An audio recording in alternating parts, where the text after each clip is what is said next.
तो यहाँ पर देखिए दोस्तों, आरपीएससी फर्स्ट ग्रेड नई भर्ती और डीपीसी को लेकर आज की लेटेस्ट न्यूज़। तो सबसे पहले दोस्तों, आप नारायण एजुकेशन यूट्यूब चैनल को सब्सक्राइब कर सकते हैं, शेयर भी कर सकते हैं, क्योंकि दोस्तों अपना जो पुराना चैनल था नारायण एजुकेशन, वो यूट्यूब से किसी कारणवश डिलीट हो चुका है। अब मैंने नया चैनल बनाया सेम उसी नाम से, तो अपने चैनल के साथ जुड़ सकते हैं, चैनल को सब्सक्राइब कर सकते हैं। तो यहाँ पर देखिए, मध्यावधि अवकाश के बाद स्कूलों को मिल जाएंगे 9,000 फर्स्ट ग्रेड व्याख्याता। आरपीएससी से तारीख मिलने के बाद होगी डीपीसी। तो इसमें देखिए दोस्तों, बड़ी बात क्या है, राजस्थान के उच्च माध्यमिक स्कूलों में पढ़ने वाले 11वीं 12वीं कक्षा के विद्यार्थियों को मध्यावधि अवकाश के बाद व्याख्याता मिल जाएंगे।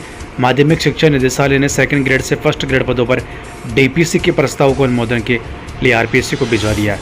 आरपीएससी से तिथि निर्धारित होने के बाद सेकंड ग्रेड से फर्स्ट ग्रेड पदों पर डीपीसी की जाएगी। डीपीसी में चयनित पदोन्नति व्याख्याता को काउंसलिंग के जरिए स्कूलों में खाली पदों पर पदस्थापन किया जाएगा।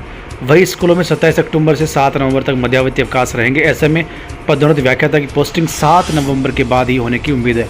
राज्य के स्कूलों में वर्तमान में फर्स्ट ग्रेड के 17,285 पद खाली चल रहे हैं। तो यहाँ पर देखिए दोस्तों, बड़ी बात जो निकल के सामने आ रही है, 7 नवंबर के बाद यानी लगभग 1 महीने बाद स्कूलों को 17,285 फर्स्ट ग्रेड के खाली पदों में से 9,000 पद मिल जाएंगे, यानी भर जाएंगे। सेकंड ग्रेड से फर्स्ट ग्रेड डीपीसी के बाद कंप्लीट हो जाएगी। और पहले सत्र की डीपीसी होगी, मतलब 2 सत्रों की डीपीसी है, इसके अलावा 2 सत्रों की डीपीसी और पेंडिंग है, उसके बाद इनमें डीपीसी होगी।